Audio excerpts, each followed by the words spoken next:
The city of Austin is enforcing new rules on companies that provide scooters and e-bikes in the capital city. The Transportation Department sees room for improvement and plans to make some changes in the new year. KXAN's Alex Caprariello is live with a closer look at how the changes could affect you. Alex? Yeah, Robert, believe it or not, come April, it will be 2 years since scooters were introduced to Austin streets. Now, the city sees a lot of room to grow and maybe even adding more options out here for all you folks. But before they do that, they want to be a bit stricter for the companies that are already out here. They say curb space is the new frontier. While micro-mobility companies jockey for the best spot on the street, the Transportation Department is trying to get a grip on them. We're not going to reduce the number of devices, but just make them spread them out more so that so they can have more coverage, a little bit more spread out through the downtown.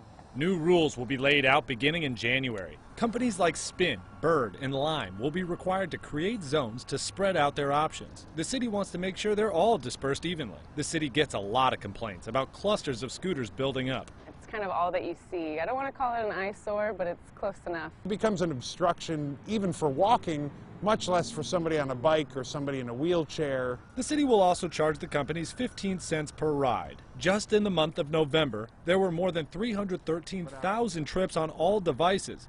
That means the city would have pocketed nearly $50,000. Money from these fees will go to the Transportation Department. There are going to be additional services that are on the horizon. There are additional enforcement activities. There's new software that we need to purchase. So all of this per trip fee will go to hiring new staff for the program. That fee may be passed on to the rider, but many people say they won't mind. They don't even pay attention to the price as it is. If you're willing to pay $3 to get a mile up the road very quickly, I don't think you're going to have a problem paying $3.50 to do the same thing. Now, I reached out to several of these scooters and e-bike companies to see if they would indeed raise that price for riders. They haven't gotten back to me yet.